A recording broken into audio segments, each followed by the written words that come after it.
a hearty welcome to one and all. This is episode 214 of the Confessions of a Not So Dangerous Mind podcast. I'd like to thank you all for spending some of your early Saturday afternoon here with me in New York. We're going to skip over all the promotional BS and get right to the meat of episode 214. So most of the New York Yankee-based episodes I've done were kind of memory pieces. And baseball is all about memory and all about history, but a number of them were memory pieces of another time where the franchise was, as my mom would say, S-H-I-T, where the franchise was shit, whether it was the turn from contention to crapola in the late 80s, early 90s, or whether it was specific seasons or seasons that, forget disappointment, never had a chance to be anything other than disastrous. The 2024 Yankees are on pace for 112, 113 wins. Now it's still early. We're approaching the halfway point of the season. But just for reference, the 2022 Yankees were 58-22 at the 80-game mark. So almost literally half of a season. They were on pace for equivalent of 117 wins. They didn't even win 100 that year. So before we go buying the bubbly and planning the parade down the Canyon of Heroes, we have to understand that very recent history suggests that, well, that's baseball, Susan. You just don't know what's going to happen. But I felt that team, there was a lot of weird stuff that happened, a lot of things that were in their favor in the first half that just pretty much evaporated. Guys like Matt Carpenter. Matt Carpenter played like Babe Ruth for a month. Actually, that's an insult to Matt Carpenter. That's how good Matt Carpenter was. Everything was a home run. The guy was out of his mind insane. It was like 2001 Barry Bonds. So they had a lot of odd things that took place that got them just rocking and rolling and 58-22. The 2024 Yankees are 50-22. So it's unlikely they're going to get to the same record as the team from 2 years ago. That was the year that Aaron Judge broke the home run record, just for a kind of quick reference. Now, as a fan, there is winning the World Series is the best, but when you're watching a team that you know has a chance, and not just, let's make the playoffs, let's get to a knockout game, and maybe we'll go on some kind of crazy run, but when your team will be probably the favorite to win a World Series, will not have to worry about any knockout game or one and done, that you're going to get, main entry into the tournament, like in poker. Yeah, well, you get direct entry into the tournament. You don't have to play any qualifiers or anything like that. Woo.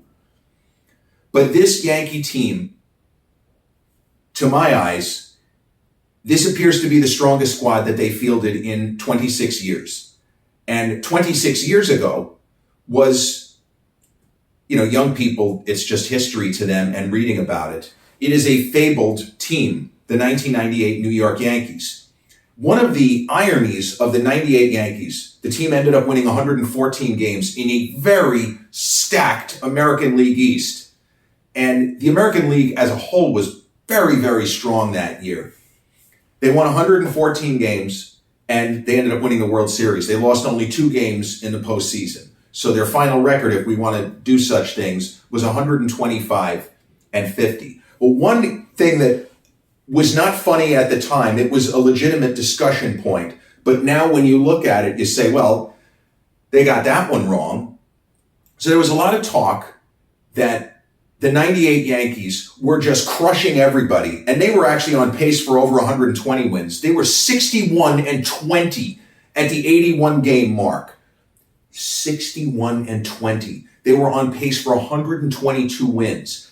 And they were doing that while a number of people, not just within the sports, people within sports media, I meant not just people within baseball, but they were already trying early in the season and at the halfway point, and as the season went forward, they were saying, this Yankee team is doing this, is playing this well, because the pitching doesn't seem to be great other than Mariano Rivera, but somehow the team doesn't give up as many runs as we think they should.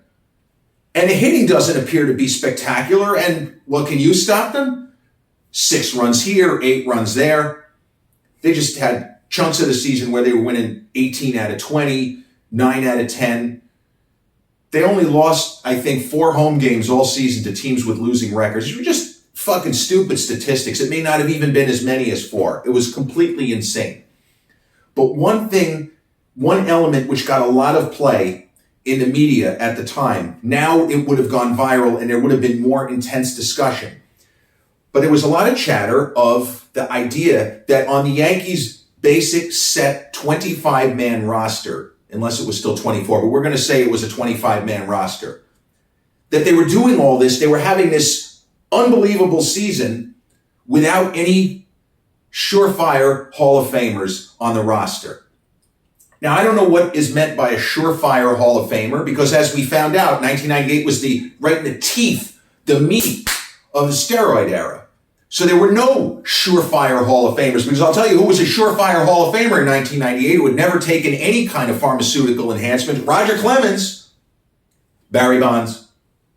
So there were no surefire Hall of Famers with those guys. If both of them had simply retired after the 1998 season, they would both be in the Hall of Fame right now.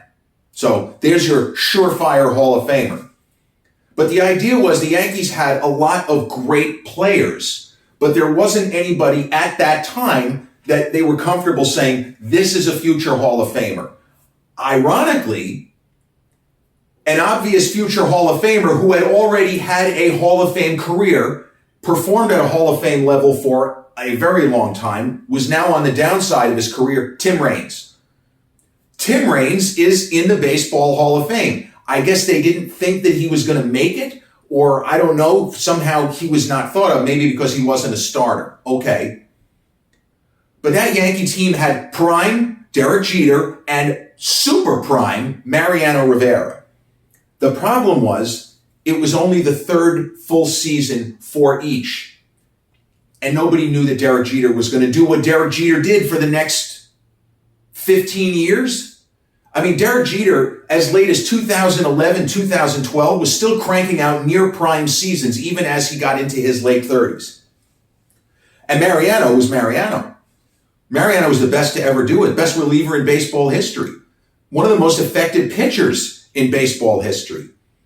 So all that chatter about no surefire, yeah, they might do all of this and not a single player on this roster, 30 years from now will be in the Hall of Fame. Oops, got that one wrong.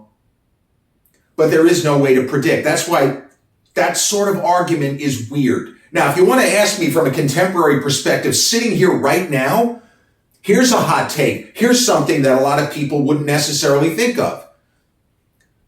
Aaron Judge is a far better baseball player than Giancarlo Stanton. And they're both on the 2024 Yankees. It is way more likely that Giancarlo Stanton ends up in the Major League Baseball Hall of Fame than Aaron Judge, simply because Stanton, as much as he drives everyone fucking crazy, he can't really run because he's just going to get injured, so he has to jog around. He plays the outfield occasionally. He's okay, but he can't run full speed or he will get hurt. He strikes out a ton. Giancarlo Stanton's going to hit 600 home runs. He might hit 650. The guy's 33 years old, 34 for crying out loud. He might have another 5 years of, if he stays healthy, he'll hit 40 homers. So a couple of years, he's probably going to hit 30. He's going to go way over 500. That's going to be entry to the Hall of Fame. There's nobody who has 500 homers, no hint of scandal, who's not in the Hall. Stanton's a Hall of Famer. Judge is going to have to put up another 2 or 3 great seasons, like fingers crossed he's on his way to doing right now. Aaron Judge is the best position player the Yankees have had since Mickey Mantle. That is how good Aaron Judge is. Now, Mantle's advantage was he ran like the wind. Judge is just really fast. Mantle had sprinter speed. He could have been an Olympic 100-meter dash guy. That is how fast Mickey Mantle was. The fastest man in baseball was a guy named Vada Pinson. They said Mickey Mantle would have lapped that guy. That's how fast he was. Mantle was a genetic freak. He had huge power from both sides of the plate. Judge is a better outfielder, better throwing arm, better outfielder, even though Mantle was faster. Nobody ever said the Mick was as good an outfielder as DiMaggio, who was not known as a speed burner, but the book on DiMaggio is that his instincts in the field, that he had the greatest defensive instincts that anyone ever saw.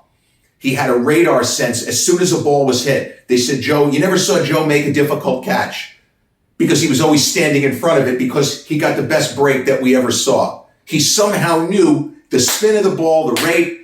He was always waiting for the ball to come down.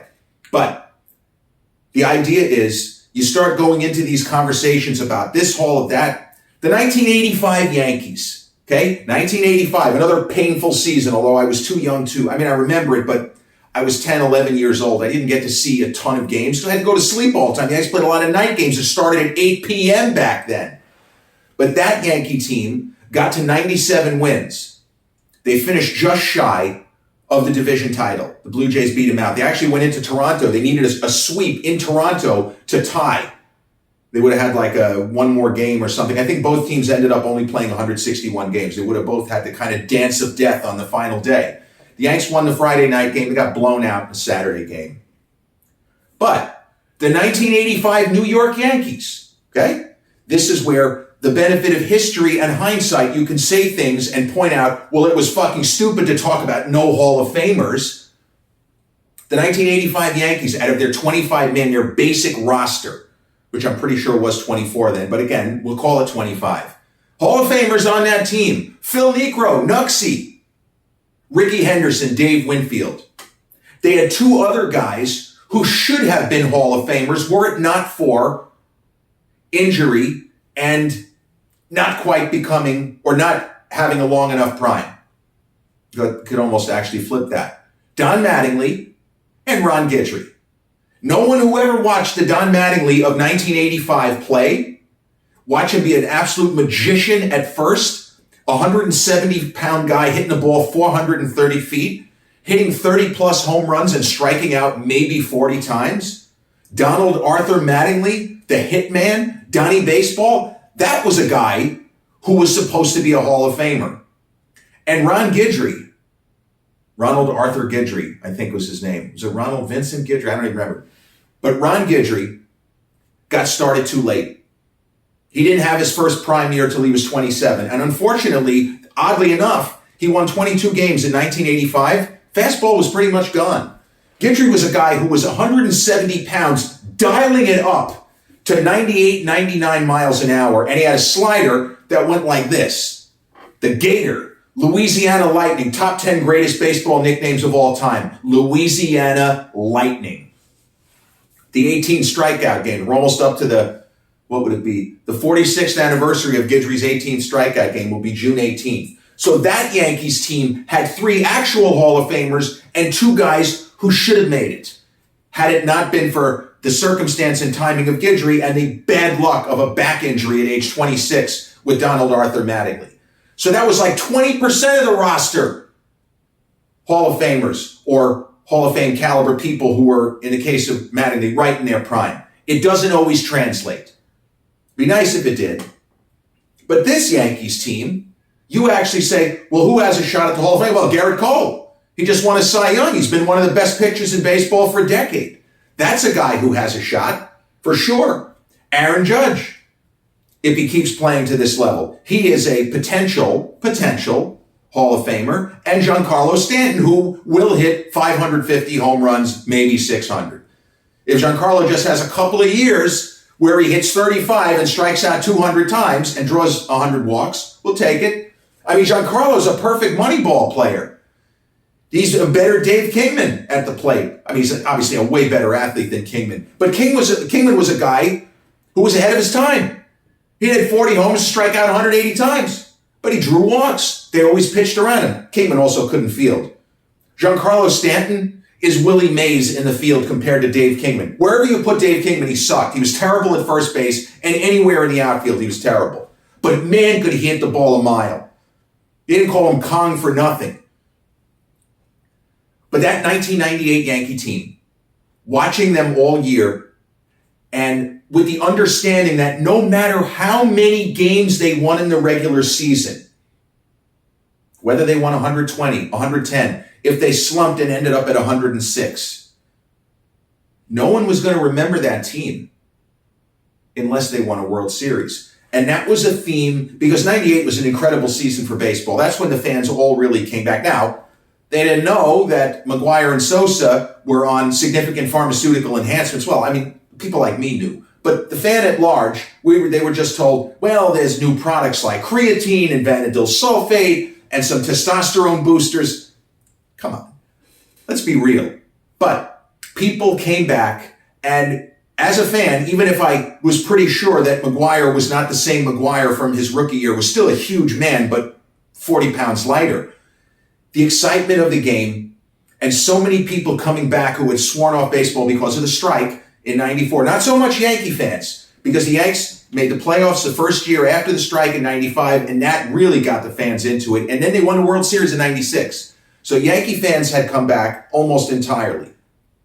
But there was a sense running throughout the season, on top of they don't have any surefire Hall of Famers, blah, blah, blah, blah, blah.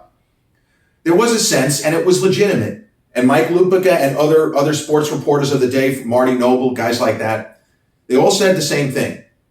This is a great baseball team. They do everything fundamentally well. You even have guys who used to be free swingers like Bernie Williams drawing a ton of walks now. They play good defense. They get good relief pitching. Joe Torre seems to have a good handle on his players. If they don't win a World Series, who gives a fuck? It's all for naught. You know, all of the kind of heartwarming elements of the 1996 Yankee season, if they go out there and get swept by the Braves, which is what looked like it was going to happen after they got their asses beat in the first two games at Yankee Stadium, first World Series games in the Bronx in 15 years, you go out there and get fucking dialed up. It's not going to matter. So that season was incredibly exciting. Bernie Williams won a batting title. He had an incredible year. I mean, statistically, that was probably the best year that Bernie ever had. Even though he put up bigger numbers in 1999, he knocked in 115 runs. Just ridiculous statistic line that he had that year. And in 2000, he had over 30 homers, 120 ribs, and he missed time with injury. But 98, Bernie was just amazing. That's really the last year that he was a plus outfielder. Because, Bernie won 4 Gold Gloves, but by the time he was in his early 30s, his defense just wasn't there. But everybody performed to the best of their abilities, even Scott Brocious. We got in a trade. Thank goodness we got rid of Kenny Rogers. And I don't mean the singer, I mean the pitcher. Then Rogers had a resurrection elsewhere, but with the Yanks, he sucked. Scott Brocious had a career year in 98. That helped. But with all of the talk in the newspaper, and to some extent the internet, but it was more, ESPN.com existed. It's nothing like now. But this is one where the Mike Lupicas of the world, they weren't being haters. Because Lupica certainly had his moments earlier in the Steinbrenner era where he seemed to delight in the Yankees' misery. But what people like Lupica said, if you don't win it this year, it's not going to matter. It's true.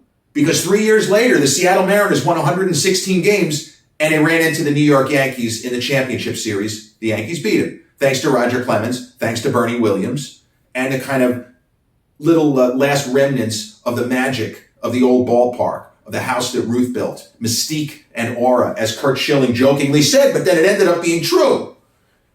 That was like actually a good Curt Schilling moment. He said, I don't know about that mystique and aura. Schilling's such a troll, but he had his moments. He was a fucking great pitcher. I'm not going to take that away from him. But when they were talking about, you played here, what do you think about the kind of mystique and aura? And Schilling, he was joking, and it wasn't that it wasn't funny. What he said was funny, but he said, I don't know that I believe in the idea of mystique and aura. They sound like a couple of strippers. And then when the Yankees in that World Series hit these crazy late home runs, you got signs saying mystique and aura appearing nightly at the house that Ruth built. And you know what? It was fun. It was fun. Not a great time for people, obviously, but that was fun. The idea, though, is that this Yankees team, we saw what happened in 98. They ended up actualizing the incredible season. They had some tough moments. They were down 2-1 in games in that series against the Indians. And that was a stacked Indians team. Prime Manny Ramirez was a one-man wrecking crew. Prime Kenny Lofton. You had Carlos Baerga, who was a tremendous player. You had great players. Actually, Baerga may have been on the Mets by that point. But you had great players in that line. Jim Thome, 600 home runs. Just absolute mashers on that team, and they had good pitching. They had tough team. Jose Mesa in the bullpen and guys like Chuck Nagy pitching. That was a very solid Indians team. The Yanks ended up winning that. But 2024, when Garrett Cole went down early, in the spring, his elbow, whatever, there was a sense that we better trade for a pitcher. We might be screwed. As soon as we got Juan Soto, in my mind, we're going to win 100 games. See, now, the Yankees of 2023, they were flawed. But this is a hill I'll go down on, and there's no way to know if I'm right or wrong. But they were on pace for 95-plus wins until Aaron Judge got hurt making an incredible catch in a game against Los Angeles in L.A. The team went off the proverbial cliff when Judge was not in the lineup. It does show why he's the captain, why he got all that money, and why he's so important to what they've been doing and trying to do since his first full season, 2017, when he should have won the MVP award in addition to the Rookie of the Year. But what are you going to do, right? It's baseball. I knew that Soto, I didn't know he was going to be even better than advertised. He's a better outfielder than I was led to believe, for whatever that's worth. But the pitching has been phenomenal. I mean, Nestor Cortes, who I love, almost seems like their weakest pitcher now, and he's been fine. But Stroman has been incredible. Luis Gil has been fantastic. And this young guy, Poteet, he's been great. And you got Cole getting ready to come back. I mean, shit happens. Clay Holmes is due to blow about 4 or 5 saves in a row, although he has looked dynamite. Even in games that he lost, they had a blown save the other day. They kind of got unlucky. Infield hit. Dribbler, that's baseball. When Mariano Rivera was in his prime, that's normally how you beat him. You beat him with broken bat hits. You beat him with dribblers. Because one thing Mariano Rivera never did, he never beat himself with walks. Mariano would pitch an entire season, and the only walks would be intentional walks. He didn't like walking anybody intentionally. You had to really be a monster, like prime Rafael Palmeiro, for have Mariano walk him. Yeah, walk somebody maybe to get to the pitcher. Mariano was just unbelievable. But the Yanks they are in a position. They haven't won a World Series in 15 years. They've had so many teams that were really good and seemingly great, but they haven't won a World Series in 15 years. And as far as the Yankees go, historically, that's no good. Because since the Yankees, I'm going to do very quick math here, since the Yankees started winning World Series in 1923, their longest drought has been 14 seasons. 15. 16. See? They won the 1962 World Series. They shouldn't have. They won that World Series because in a Game 7, with the Yankees up 1-0, and the Giants had runners on second and third and 2 out, you talk about a game situation, a life and career defining, a fandom defining. Bobby Richardson was nervous as hell. He was the Yankees' second baseman. Willie McCovey was at the plate. I think he was facing Ralph Terry. That I'm not 100% sure of. But Bobby Richardson did not think that Terry was going to throw. He thought there was going to be a little break in the action. And Richardson moved away from his normal position at second base and kind of moved towards the center of the diamond and started kicking at the dirt. And when he turned around, Terry was in his windup. Well, he couldn't run back to his position. He stood there like a statue, and Willie McCovey hit a smash right at Bobby Richardson. Bobby Richardson was standing in an area that no second baseman should be standing. He was standing right behind second base, unless there's a weird shift, which would never be in effect in this kind of situation. If Richardson is standing where he's supposed to be, that's a 2-run single. Giants win the 62 World Series. Because he was out of position, ball was right to him. Stretch. Willie McCovey, one of the greats. Should have been a World Series hero. Instead, Bobby Richardson's fuck-up enables the Yanks to win another. But they didn't win a World Series for 15 years, from 1962 to 1977. Then they didn't win a World Series from 1978 to 1996. So that's 18 years. That's longer than where we are now. But we are at the 62 to 77, 15 years. But forgetting all that, forgetting the history, when you have a team as good as this Yankee squad appears to be, with 2 of the best hitters in the game, in Soto, in Judge, hitting back-to-back and a belly-to-belly, you got to capitalize. They've never had a starting staff that looks this good. They're not simply outscoring opponents or just mashing everybody. They got really good pitching. And it looks like It's sustainable. Because there were years, even in the Tory era, where there were pitchers who seemed to be outperforming what they could do, and then they came back to earth. Whether it was a David Cohn or even Dwight Gooden in 96. Gooden was pitching at all-star caliber, and then all of a sudden kind of fell off the cliff. So we don't know. But the excitement in finding out is knowing that your team did it right in the offseason. They didn't trade off their best prospects. Look, there are a lot of people that wanted Volpe gone. I love the guy. He's a fantastic fielder, and he has more pop than you would expect for a guy who's not really a huge guy. But presumably he's got, the quickness, and he has incredibly strong wrists and forearms. But the whole team is clicking. And they've had their moments. They lost 2 in a row to the Dodgers in LA before winning the 3rd game. But they've managed to avoid long losing streaks to this point. They've managed to avoid losing 8 out of 10. The worst they've done, I think, maybe they lost 4 out of 6 at one point, maybe. But they have turned it around. And the way you turn it around, they always say momentum only goes as far in baseball as tomorrow's starting pitcher or today's starting pitcher.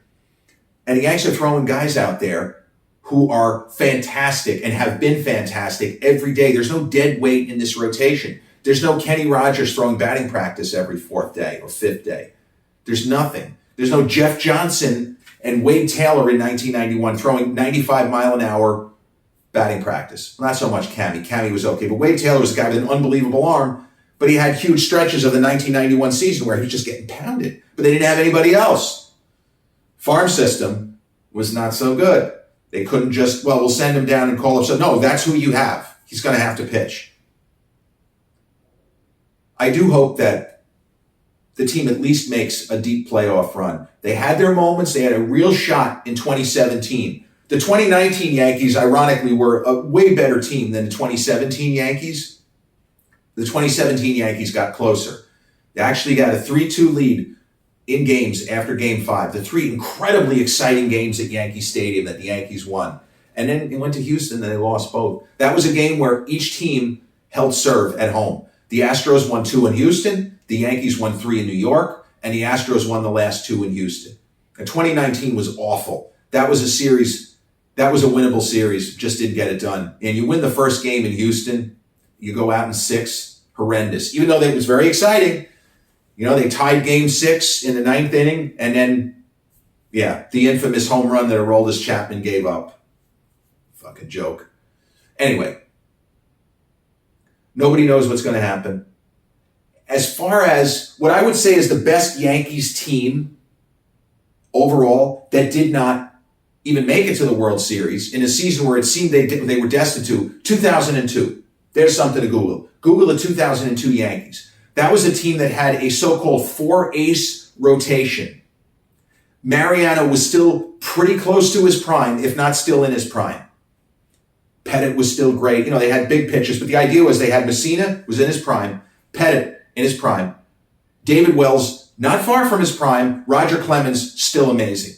The 4-ace rotation didn't even make it out of the first round. That can happen. That Yankee team was expected to win the World Series, and they won an exciting Game 1 against California. They were down late, a couple of runs. Bernie Williams hit a 3-run homer to put them ahead. Didn't seem possible that they could lose that series. They blew a lead in Game 2. And they went to Anaheim and they lost games 3 and 4. They lost them pretty badly, if we're being honest. Sucked. But that's the way it goes. You just don't know. So it's okay to enjoy the regular season, and it's also okay to understand the reality. If you don't win a World Series, people will care about individual numbers. If Judge has a big year, 45 homers, 130 ribbies, hits 300, that matters. If Giancarlo stays healthy and hits 35 homers, that matters. That's going to matter in, 12 years when he's up for the Hall of Fame. It matters what Soto does. Does he end up re-signing with the Yankees? Do the Yankees have to win a World Series for him to re-sign? I don't think so. I think they're going to sign him. I think he's gotten a taste of how good it can be in New York, and he's imagining more than one World Series. Whether or not you win, sometimes you're going to win, sometimes you're going to lose. But get to a World Series with the New York Yankees. There's nothing like it anywhere else. Everyone says the same thing. Cole will be back soon. He won the Cy Young last year. He's so tremendous. He looks like he's ready. We'll just have to see. But I do think they're going to win 105-plus games. I think that this is the best Yankees team since 2009, for sure. And that was a team that, they could have lost the World Series. They dropped the first game to Philadelphia. It looked like they were in big trouble. They got their way out of it. A-Rod was a one-man wrecking crew in that series, and sometimes it's going to be that. It just be like that sometimes. Maybe in the first round of the postseason this year, Judge will be the guy. And then Judge will go quiet in the championship series and Soto will hit 4 home runs. Or maybe Volpe will go out of his mind, or Rizzo. They have enough guys who are capable of carrying the team for a week where anybody can get it done in a postseason setting. They need the pitchers to pitch. It's like anything else. But yeah, I don't really watch that many of the games, but I follow the team closely. And I hope to go to a few games this year. I haven't been to a game yet. Bled Yankee Blues since before most of you were born. Was born into it. My dad was the biggest Yankee fan I ever knew. And his dad was a huge Yankee fan. Grandpa and I loved watching the Yankees. But this has been episode 214 of the Confessions of a Not So Dangerous Mind podcast. I'd like to thank you all for spending some of your early Saturday afternoon with me here in New York. If you check out this episode on the YouTube channel, haven't done so already, please click like, subscribe, comment, share, turn on those notifications. Or if you catch this episode on the audio platforms such as Spotify or iTunes, same general rule applies. Click like, subscribe, share, and turn on those notifications. I'll be back with episode 215 real soon. Until then, peace.